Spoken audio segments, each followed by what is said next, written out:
So hello everyone, welcome back to my new video. I hope आप सब अपने घर में सेफ़ होंगे, बहुत अच्छे होंगे। जैसे कि आप लोगों को टाइटल से पता चल ही गया होगा कि आज की वीडियो जो है वो रहने वाली है एसएससी स्टेनोग्राफर की सैलरी से रिलेटेड, कि आप लोगों की सैलरी कितनी होती है। ओके, जैसे कि सीबीटी भी हो चुका है, स्किल टेस्ट भी हो चुका है। अब बहुत बच्चों के माइंड में यही क्वेश्चन होगा कि मैम हम लोगों की सैलरी जो होगी वो कितनी रहने वाली है। एंड यस, ये क्वेश्चन तो न्यू कॉमर के अंदर भी होता है कि अगर हम किसी एग्जामिनेशन की तैयारी कर रहे हैं उसकी सैलरी कितनी होगी। This video is for that only. Okay, सबसे पहले अगर आप मेरे चैनल पे न्यू हो प्लीज़ वीडियो को एंड तक देखिएगा, वीडियो को लाइक कर जाइएगा अगर आपको वीडियो यूज़फुल लगे तो। And yes, please subscribe my channel for more videos. Okay, अब हम अपनी वीडियो को टॉपिक के साथ स्टार्ट करते हैं कि सैलरी जो है वो कितनी रहने वाली है। गाइज़, जैसे कि एसएससी स्टेनोग्राफर में क्या होता है, 2 ग्रेड्स होती हैं, grade C stenographer and grade D stenographer जो है वो होता है। सबसे पहले हम बात कर लेते हैं कि what is the difference between grade C stenographer and grade D stenographer. Guys, जो ग्रेड सी स्टेनोग्राफर होता है और जो ग्रेड डी स्टेनोग्राफर होता है, उन दोनों के बीच में जो मेन जो डिफरेंस कह सकते हैं वो होता है, एक तो सीनियरिटी का, नेक्स्ट होता है सैलरी का, एंड ऑफ कोर्स आप जिसके साथ अटैच, किसी भी ऑफिसर के साथ अटैच किए जाएंगे उस चीज़ का भी जो है वो डिफरेंस रहता है। ओके, जैसे कि सीनियरिटी के मामले में बात करें तो जो ग्रेड सी का स्टेनोग्राफर होता है उसे एज अ पर्सनल असिस्टेंट कहा जाता है, किसी हायर अथॉरिटी के ऑफिसर के साथ उसे अटैच किया जाता है और उसे उसका पर्सनल असिस्टेंट कहा जाता है। एंड जो ग्रेड डी के स्टेनोग्राफर्स होते हैं उन्हें स्टेनो ही कहा जाता है। ओके, सैलरी की भी बात करें तो काफ़ी मेजर डिफरेंस होता है grade C and grade D की सैलरी में। इसीलिए आप लोग अपने फर्स्ट अटैम्प्ट से ही जो है वो ग्रेड सी की तैयारी करें, बिकॉज येस गाइज, बहुत ज़्यादा डिफरेंस होता है दोनों की सैलरीज़ में, दोनों की रिस्पॉन्सिबिलिटी, रिस्पेक्ट, सोशल जो आप लोगों का स्टेटस रहने वाला है, हर चीज़ में काफ़ी बिग डिफरेंस होता है। अगर आप लोग ग्रेड डी में इस वक्त भी हो ना, प्लीज़ गो फॉर, मतलब प्रिपेयर करना स्टार्ट कर दो गाइस ग्रेड सी के लिए। अगर आप लोगों ने लग रहा है कि आपका सिलेक्शन ग्रेड डी में इस साल हो जाएगा, प्लीज़ ग्रेड सी की तैयारी अभी से स्टार्ट कर दीजिए, बिकॉज ग्रेड सी के स्टेनोग्राफर के काफ़ी बेनिफिट्स हैं, अच्छी खासी सैलरी है। ओके, नाउ अब हम सैलरी डिस्कस कर लेते हैं डायरेक्ट। सबसे पहले हम ग्रेड सी की बात करते हैं। ग्रेड सी स्टेनोग्राफर्स में भी 2 पे स्केल होते हैं, एंड अगर हम ग्रेड डी की बात करें तो उसमें एक ही होता है। सबसे पहले हम ग्रेड सी की बात कर लेते हैं। ग्रेड सी में जो होता है वो 2 होते हैं। सबसे पहला होता है जो ग्रेड पे होता है वो होता है 4200 grade pay, and the next is 4600 grade pay. Okay, ये क्या है, ये तो ग्रेड पे हैं, इसे हम बेसिक भी बोलते हैं कि ये आप लोगों का बेसिक होगा।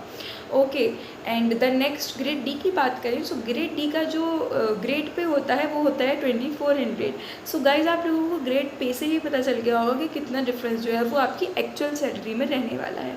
इसलिए अगर आप लोग ग्रेड डी में सेलेक्टेड हैं, या आप लोगों को पूरी मतलब कन्फर्मेशन है कि आप डी में तो सिलेक्ट हो ही जाएंगे, या फिर आप स्टेनोग्राफर की तैयारी कर रहे हैं, आपका मेन टारगेट जो होना चाहिए वो ग्रेड सी ही होना चाहिए, बिकॉज ग्रेड सी स्टेनोग्राफर जो होता है ना, उसका लेवल 7 जो होता है वो एक सीजीएल क्रैक किए हुए एएसओ के लेवल के बराबर होता है, बिकॉज उसका ग्रेड पे का लेवल भी लेवल 7 होता है, एंड ग्रेड सी के स्टेनोग्राफर में भी एक ग्रेड पे जो है वो लेवल 7 वाला ही होता है।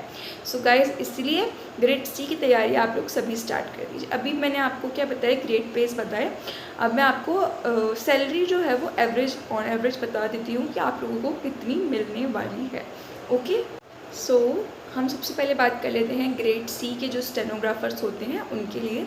सबसे पहला जो लेवल 6 ग्रेड पे 4200 है उसकी बात कर लेते हैं। गाइस, लेवल 6 ग्रेड पे जो आपका होने वाला है 4200, उसमें आपकी इन हैंड सैलरी जो होगी, I am not talking about whole, मैं आपकी इन हैंड सैलरी बता रही हूँ जो आपके अकाउंट में आएगी आफ्टर डिडक्टिंग टैक्सेस एंड जो आपका पीएफ कटता है वो सब बताकर। ओके, आपकी जो है वो सैलरी आने वाली है 70 to 80 के per month. Guys, this is a huge amount, and आपको इसके लिए मेहनत, आपको मुझे लगता है दिल से ही आ जाएगा यार जब आपको इतना अमाउंट मिल रहा है, आपको उसके लिए मेहनत करनी चाहिए। ओके, ये बात थी लेवल 6 की।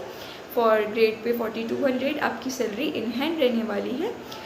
60 to 70 के जो है वो आपकी रहने वाली है। Okay, so now we will talk about the next level जो ग्रेड सी से ही मिलता है, वो होता है लेवल 7।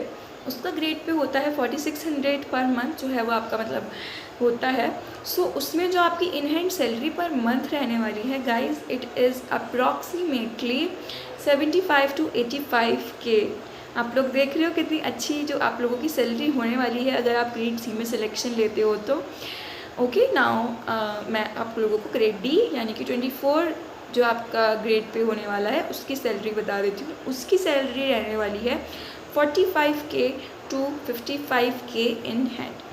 ओके गाइज, ये मैंने आपको तीनों की सैलरी जो है वो बता दी है। अब आप सोच रहे होंगे कि मैं ये वेरिएशन क्यों बता रही हूँ कि 65 to 75K या फिर 45 to 55K, ऐसा मैं क्यों बोल रही हूँ? बिकॉज सैलरी जो है वो सिटी वाइज होती है, city X, city Y and city Z.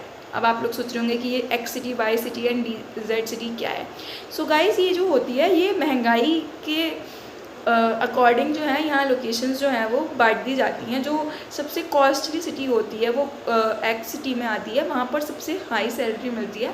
Then city Y आती है जहाँ नॉर्मल आप लोगों का बजट रहने वाला है, ज़्यादा महंगा भी नहीं और ज़्यादा सस्ता भी नहीं। फिर आती है सिटी जेड जिसमें काफ़ी सस्ता होता है सब कुछ, ट्रांसपोर्टेशन, फूड फैसिलिटी सब कुछ काफ़ी सस्ती होती हैं।